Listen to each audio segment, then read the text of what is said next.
I'm in a park with my wife, Tabileth. I think she's my wife, but I do not know. It is evening, and there are people moving quietly through the trees. In the air hangs the smell of winter, and sometimes there is something like music that comes to me. We are sitting side by side on a bench. Before us is a boating pool. It is round. Now and then we hear a man calling numbers. 7, 17, 27, 4, and the boats move slowly to the landing stage. Soon the pool will be empty. Soon a bell will ring, and the park will close, and Tabileth and I will be home. At least I think we will. Tabileth. Look at her feeding those birds. How they frighten me. Look at her slipping bread into their beaks. I hide my face with my fingers. She goes on feeding them, and I know that to stop her I must do something else. So I lower my fingers, and I join them on my lap. I wait, and then I turn to her. Don't encourage them, Tabby. You know how they frighten me. They're hungry, Nathan. Winter's a bad time for them. They sort of rely on us. When they can't fend for themselves, they sort of rely on us. What's a bit of bread, anyway? And my fingers throw the crusts. They go curling out across the path and stop. And the birds lower their heads and eat my bread, giving soft, silent movements with their wings. I smile. I feel happy and rest my head on Nathan's shoulder.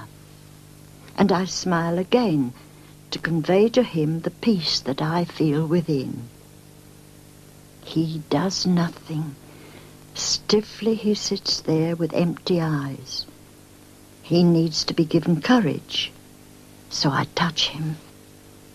Now we all feel better.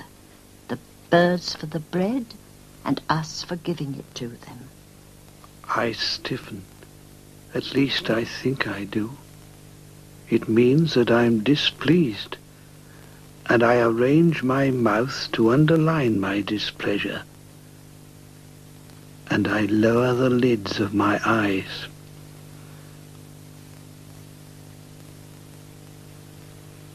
The world closes before me.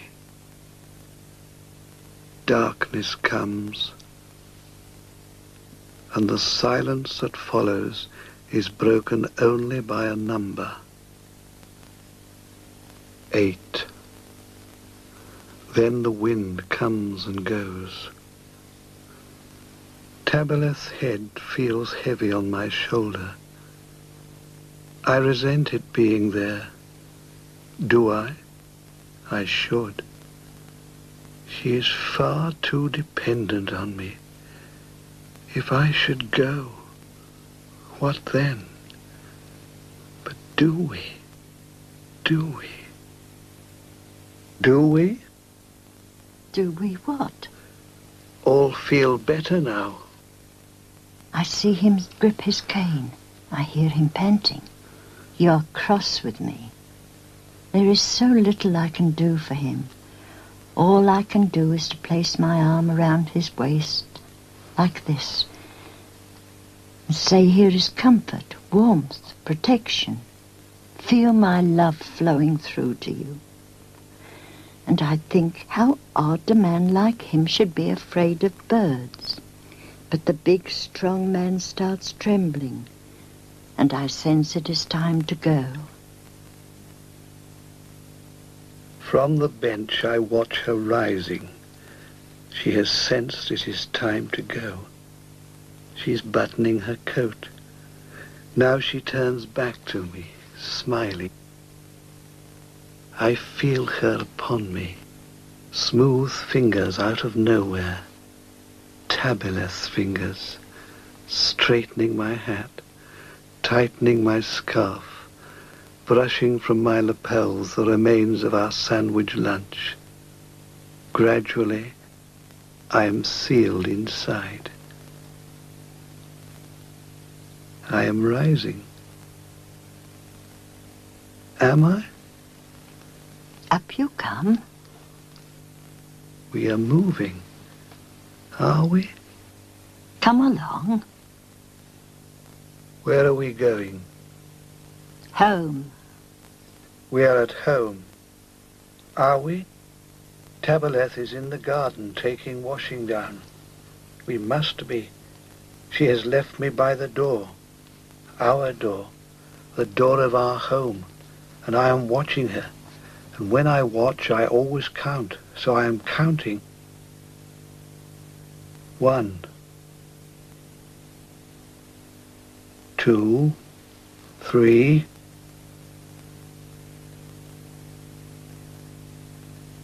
4,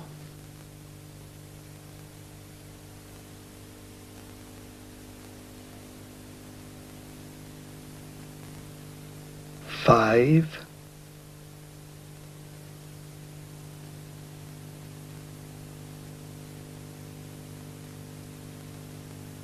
6,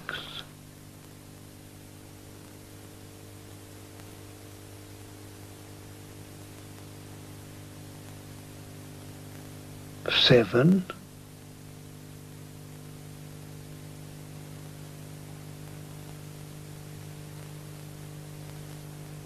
8, the number that broke the silence in the park. It is over. The line sags empty. Back she is coming, slowly to me. Are you ready? For what? Supper, then bed. You look tired. She can see me. That's what counts. Shall we go? I feel his fingers on my sleeve. He's far too dependent on me. If I should go, what then? I lead him slowly to the door. Our door. The door of our home. The door is open. There is a square of darkness. Tabileth takes me through the darkness. Into the hall of home. Our home. The home of Nathan and Tabileth.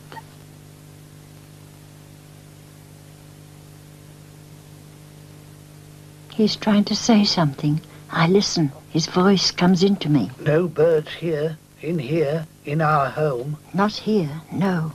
Come along.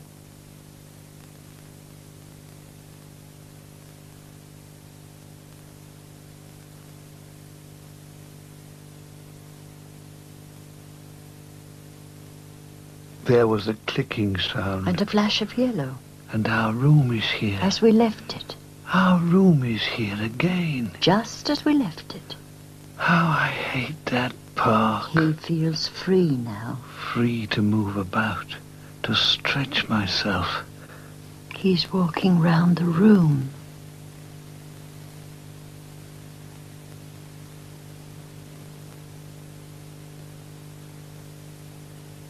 He's stopping by his chair.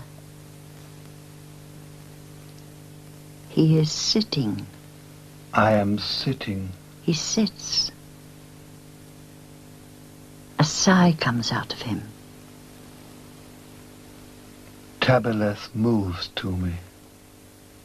I move to him and feel a pain within. old soldier is all I can say.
We're having a meal.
It is over.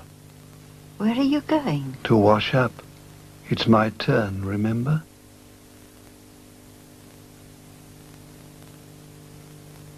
I'm collecting the plates.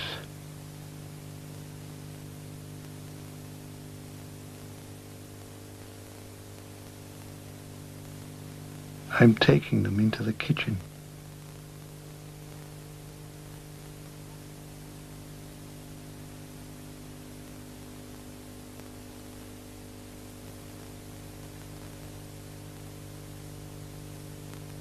I'm putting them into the sink.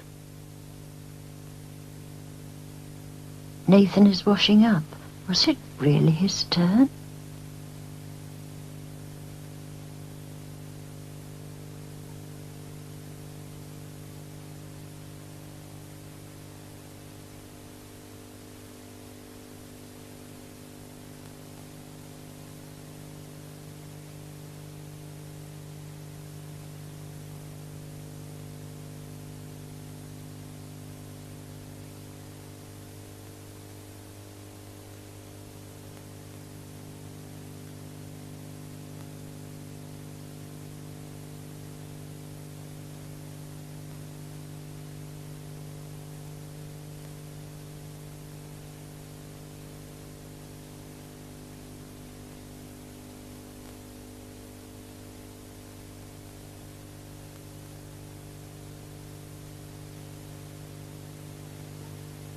What happened? What's wrong with your hand? There was a crash. Crash? I broke a plate. Not another. Yes, another. It fell before I could catch it. It smashed on the floor. Never mind. You couldn't help it. Somehow I wasn't quick enough. It smashed. Did you hear it? And when I looked, I saw it was in 5 white pieces. Like a star. Just like a star it was. I broke a plate. You couldn't help it. I wasn't quick enough. I wasn't quick enough. My hand. A scratch. It's nothing. It's bleeding. It's a scratch. I'm trembling. It's nothing. It slipped. You couldn't help it. Now let me see your hand. I'm dabbing it with a cloth. Nathan's hand. I just wasn't quick enough. It wasn't your fault. There.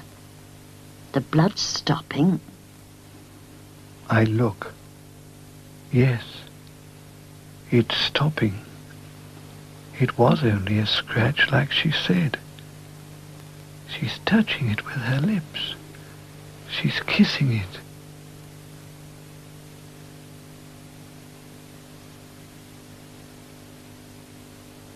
Who's a good, strong, upright soldier? Me? You. I look at my hand again. It seems limp and white. Someone else's hand. The cut is fork-shaped. The blood already brown and hardening. I have stopped trembling now. Tabileth is taking me to my chair.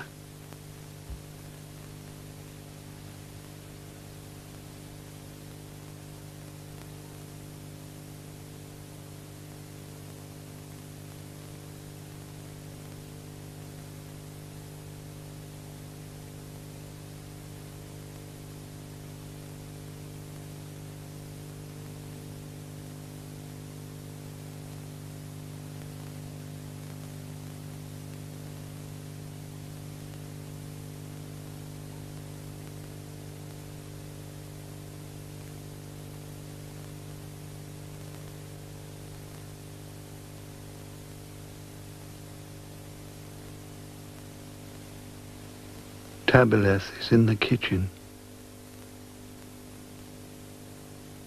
She's finishing the washing up.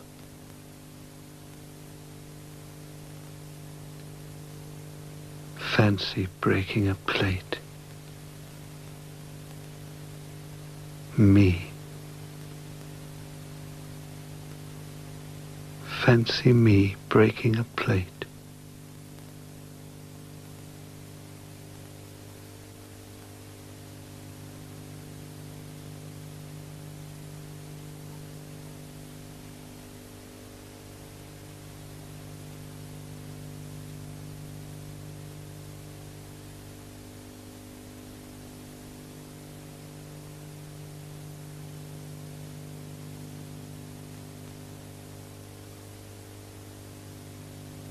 I'm staring at the fire now. I am blinking and counting the flames, dividing the orange from the red, thinking about coal and the way it comes from trees. Trees, park, birds. I can't stand the thought of birds, so I think them into the fire. Then burn them all away. When did we leave the park? Was it today? I don't remember leaving. I'm at home now, in my chair, and there is the fire. Yet when I turn round, like this, I half expect to see the boating pool, to hear the man calling numbers. 8, 8. But all I see is Tabileth, my wife, so she says. I'm standing behind Nathan, touching his hair. I remember his hand. How is it? What? The cut. Cut? Yes, the cut. Oh, the cut. The cut. What cut? I am pretending to remember. I just smile and say nothing. I just go on dividing the flames. He has forgotten. I sigh within myself and kiss his cheek. Then I move to my chair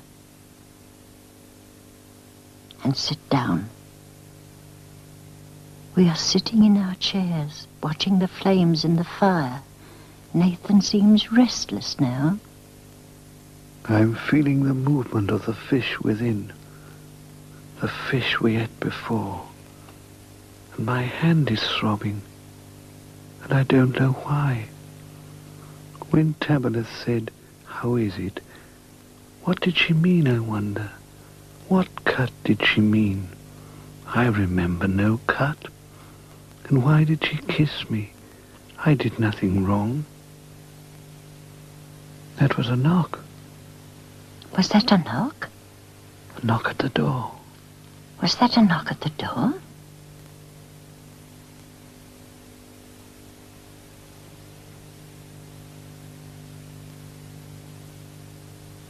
There it is again.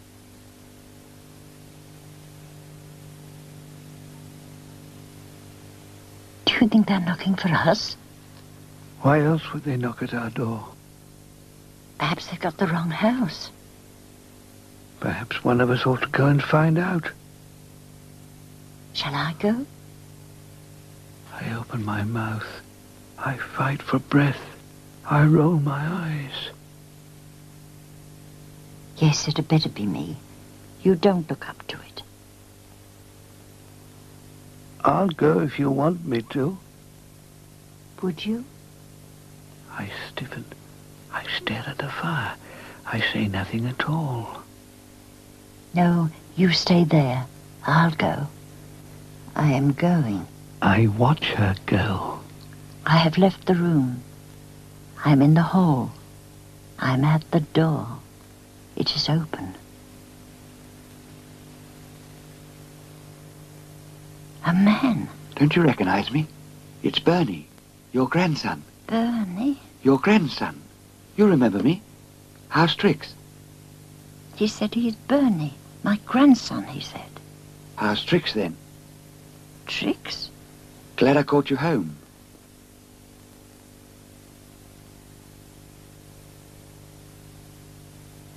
Aren't you going to ask me in? Why, yes, of course. Come in. Thank you. Who is he? I don't remember him. Yet I've invited him into the house. A stranger. He could be anybody. Yet I'm leading him down the hall. And into the living room. Nathan is by the clock. When we enter, he turns.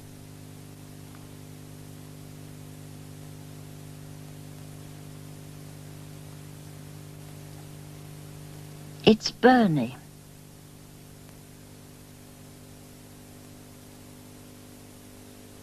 Like me, he doesn't remember him. Bernie? Yes, Bernie. Bernie.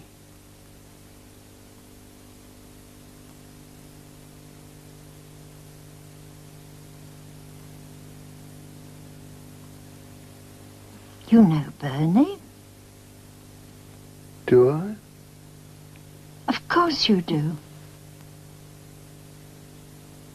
Bernie. Bernie. Our grandson. You know. I do. Of course you do. Of course he does. He's only pretending. Of course he is. I am? Of course you are. Of course you are. Forgive him. He's tired. Sit down. Thank you. Bernie? Bernie? What kind of game is this? What have I done? He's sitting in one of our chairs and smiling as though it were his. Who is he? Why is he here? Why did he come? Bernie? Bernie? Do I know him? Do I know him? What kind of suit is that he's wearing? He's crossing his legs. He's folding his arms. Is he staying?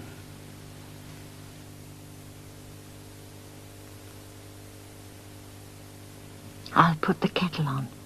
I'll make us a cup of tea. What? Shan't be long. Where are you going?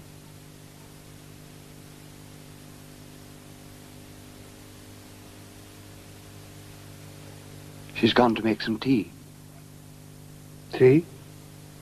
You know, tea. She might have said. She did. What? She did say. Did she? Just now. She did? I heard her. I'll put the kettle on, she said. I'll make us a cup of tea. I didn't hear her. I did. She said it. I heard her. What kind of game is this? Tea at this time of night? Well then, Grandad, how's tricks? Tricks? Life treating you well, is it? You're looking well. I'm not so bad. And you? Not so bad. Could be worse. Good. I'm glad to hear it.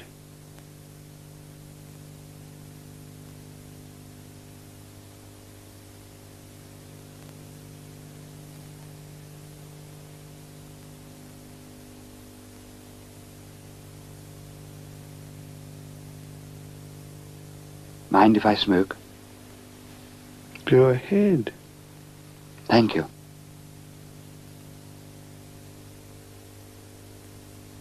You have a match?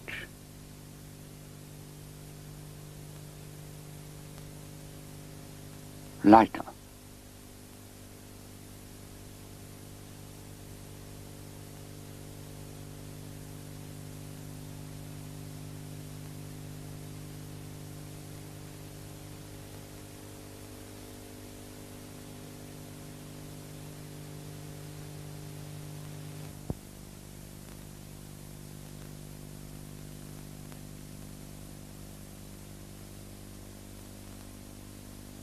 I'm glad to hear you're well. I must say you're looking well. Oh, by the way, Auntie Mary said to give you her regards. Who? I saw her the other day. So who? I told her I might drop in to see you. She said to give you her regards. That's very thoughtful of her. How is she these days? Keeping well? Joe got that job he was after. They may be moving to Dagenham. Where? To a council house there. If he gets the job, that is. I think he will. He's usually pretty lucky with things like that. Then they're both doing well for themselves.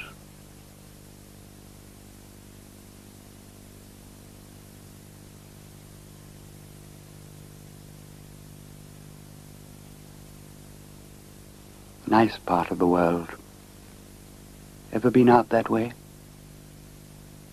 Not lately, no. Quite central, really. Wouldn't mind living out that way myself. Why don't you then? Shame about Uncle Norman, wasn't it? Yes. Terrible business. He didn't deserve that, did he? Not Norman, no. He didn't deserve that. Still, you never know your luck, do you? Isn't that what I always say? Solly wanted to help him, but you know what Uncle Norman is. I know. Nearly killed himself, he did, trying to help him.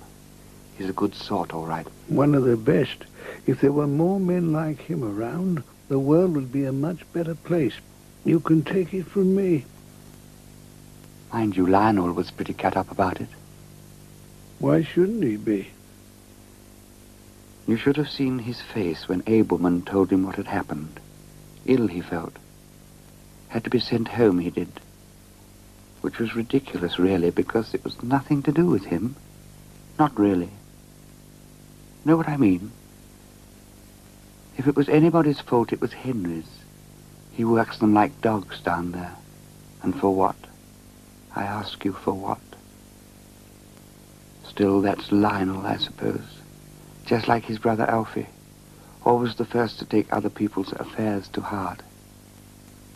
I know. Him and Uncle Norman, eh? Such friends they were. Came through the war together. Married into the same family. It's a shame. Such a lovely family. Arnold, Harold, Ruth. Such lovely children. Funny the way things turn out. Isn't that what I always say?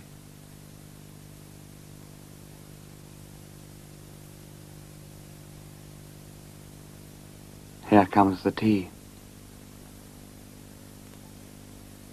I'm afraid there's no cake in the house. Good of you to go to all this trouble. You hear that, Nathan? What? He calls it trouble. It's not every day our grandson comes to visit. I was passing. I thought I'd drop in. Couldn't walk right past the door, could I?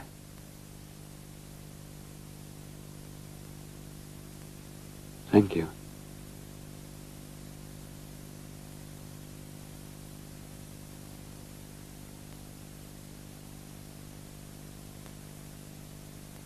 Thank you.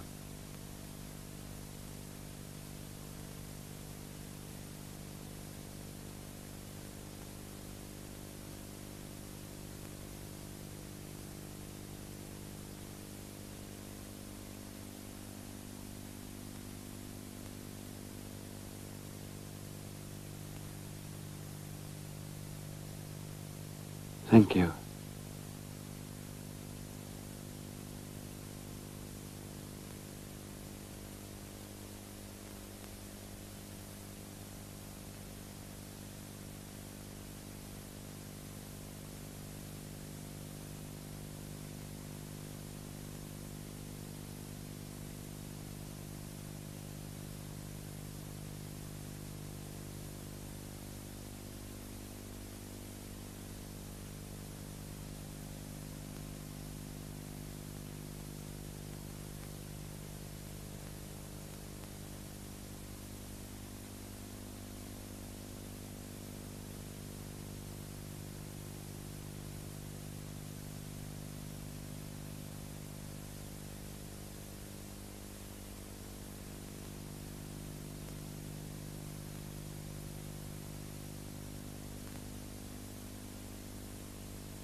By the way,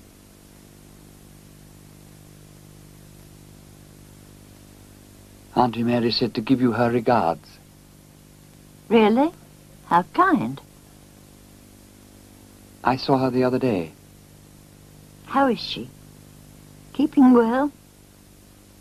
I told her I might drop in to see you. She said to give you her regards. That's very thoughtful of her, isn't it, Nathan?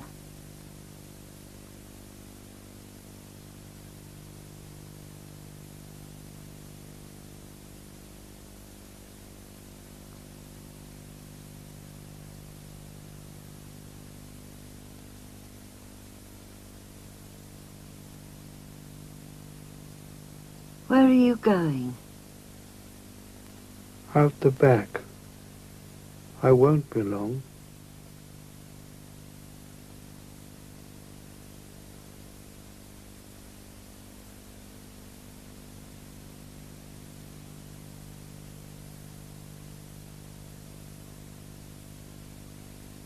Joe got that job he was after. They may be moving to Dagenham. Where? To a council house there. If he gets the job, that is. I think he will. He's usually pretty lucky with things like that. Then they're both doing well for themselves. Nice part of the world. Ever been out that way? Not lately, no. Quite central, really. Wouldn't mind living out that way myself. Why don't you, then? Shame about Uncle Norman, wasn't it? Yes, a terrible business. He didn't deserve that, did he? Not Norman. No, he didn't deserve that.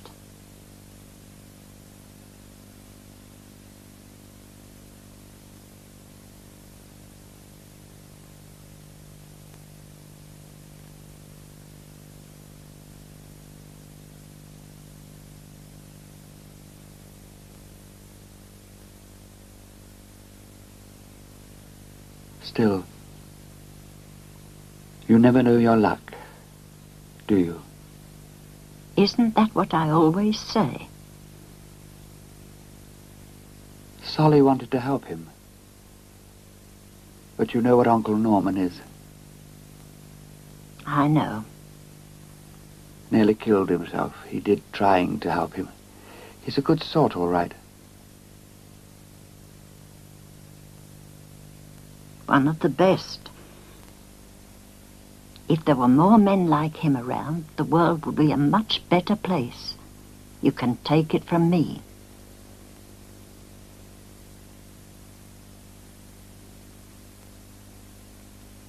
Mind you, Lionel was pretty cut up about it.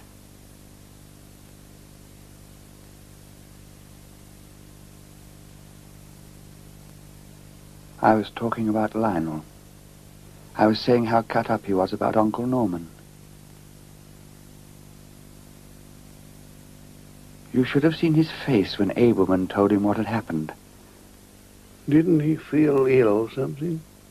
That's right.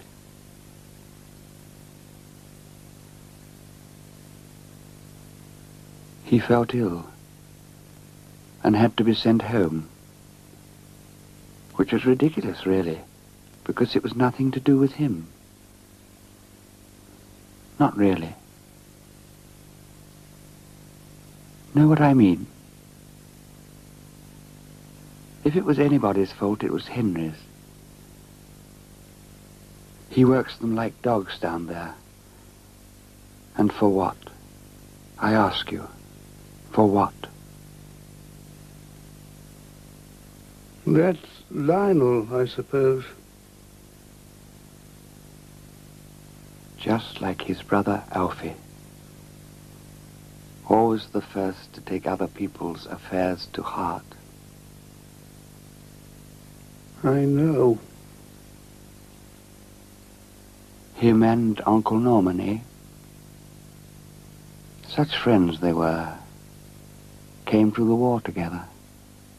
Married into the same family. It's a shame. Such a lovely family. Arnold, Harold, Ruth. Such lovely children.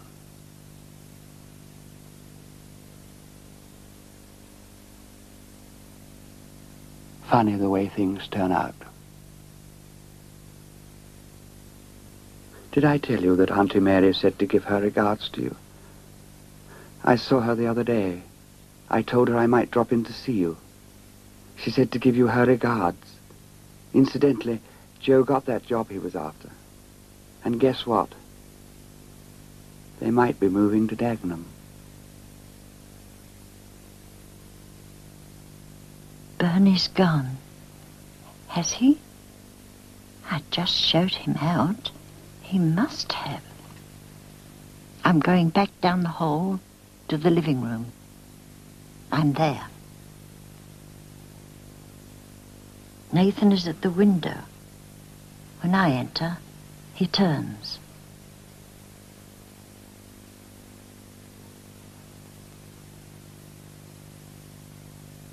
Tabileth. Yes? Tabileth. How many times must I tell you not to bring strangers in off the street?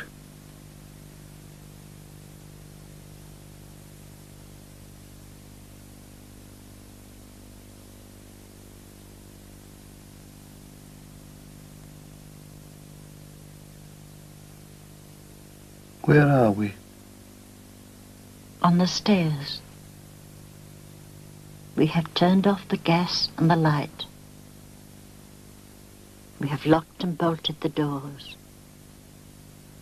We are slowly climbing the stairs.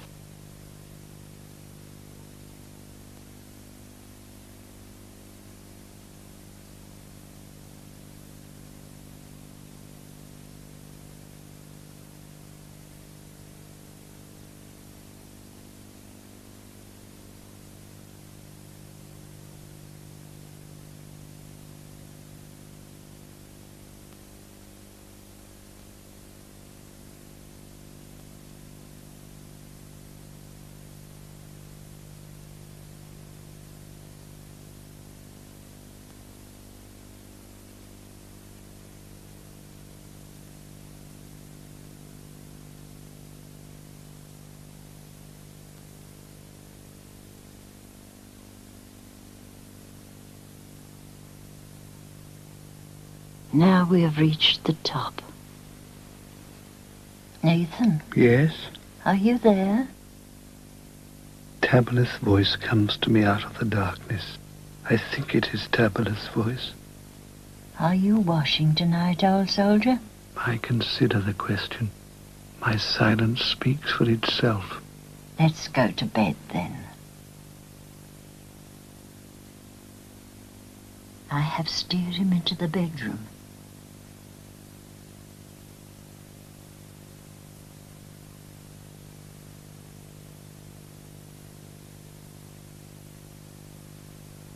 I have set him on the bed. I am undressing him. I feel her upon me. Smooth fingers out of nowhere. Tabileth's fingers, undressing me. Gradually I am unsealed from my clothes.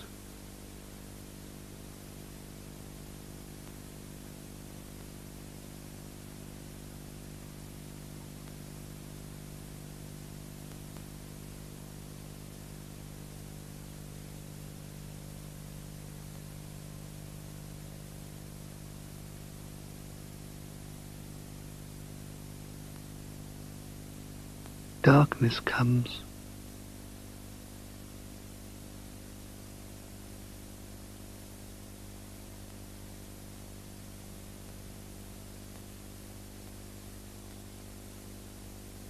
I am in bed. From my pillow I watch Tabileth undressing. Who is she? She's peeling the clothes from her body and folding them over a chair. She's in front of a three-winged mirror. I know her. She is my wife. At least I think she is. And there are 3 of her there in the mirrors. 3 Tabileths, undressing for me. Now she's in her nightgown. She's about to sit down on the stool. She is sitting.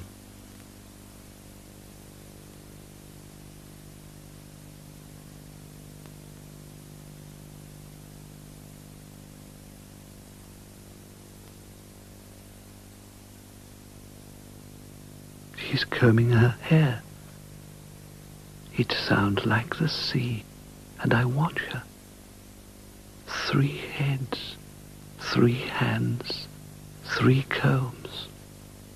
The hair goes in rough, comes out in strands, silky smooth. It falls across her shoulders, grey tresses that smell of the sea. How often have I kissed that hair? Have I kissed that hair? Who is she? Do I know her? Why is she in this room with me? Now there are 3 Tabileths in the mirrors. Weren't there 3 before? The faces are frowning at me. They are speaking to me. Go to sleep now, Nathan. I close my eyes, pretending. Then I open them. But the light is out. Our room has gone. I hear Tabileth coming towards me. She is near me.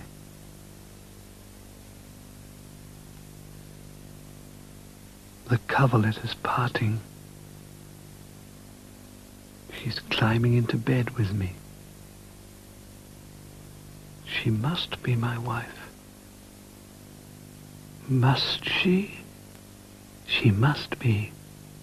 And because I know this, or think I know this, I feel a great and beautiful joy burning within me. I have a wife. I have someone. I have someone. Good night, Nathan. Good night, Tabby.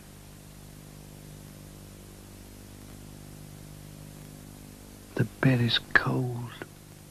The room in shadows. The window in the corner opens slightly. Now and then, not often, but now and then a wind comes and goes and blows the curtain in.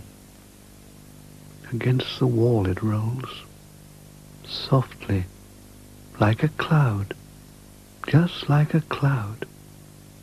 I am remembering. Yes, there were clouds in the park today. Were there? Were we in the park today? We were.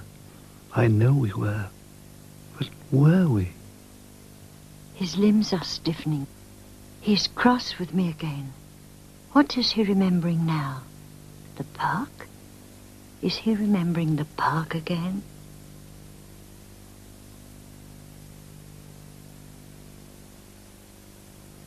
Do we? Do we what? All feel better now. Now the birds have been fed. That's over and done with. Go to sleep. I can't. I have to know. I must ask. I am asking. Who was Bernie? I don't know. You seem to. I know I seemed to, but I didn't. He said he was our grandson. Then he must have been. But was he? I don't know. You seem to know. I had to seem to know. Why? To keep up appearances. To keep up appearances? We agreed to keep them up. What else can we do? All those people he spoke about. Go to sleep. All those names. Go to sleep. Who were they? Go to sleep.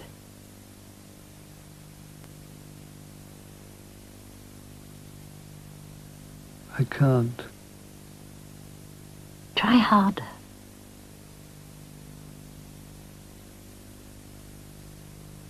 I can't. Try harder. I can't. Winter's a bad time for everybody. Us too. Never mind the birds.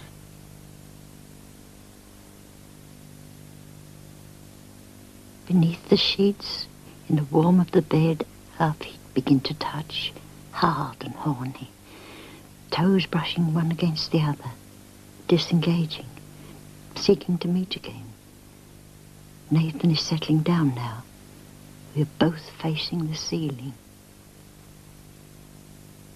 Pretending to sleep. There's a yellow square of light from the street. The window on the ceiling, reflected there. And sometimes, when the wind blows slightly, the shadow of our little curtain moving, with a whiteness sort of rolling on the wall. Tabby? What now? Promise me something. I promise. I haven't told you yet. I'll tell you now. I'm listening. Promise me, Tabby, you won't let strangers into the house again. Very well. Say it. I promise. And promise you won't take me to the park again to feed those birds. Go to sleep. First you must promise. I promise. I promise. Now go to sleep. Yes. Why not? Sleep is no problem now. Or is it? It's hard to be sure. I'm lying here quietly, in pain. It's my hand. I must have cut it or something, on a plate or something. Did I break a plate or something?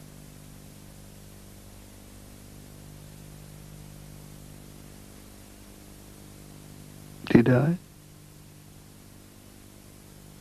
She's sleeping, or pretending to. Tabileth is sleeping, and I am awake. Am I?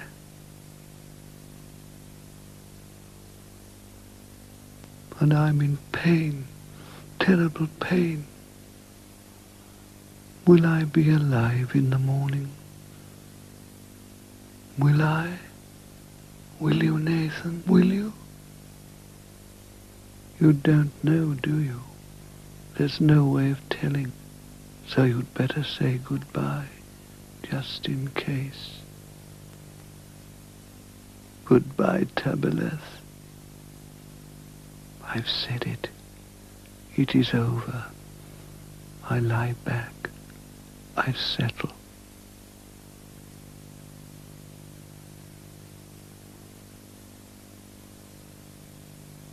I hear the sound of gentle breathing. Life will go on in spite of me. So what is the good of worrying? What? I lower the lids of my eyes. The world closes before me.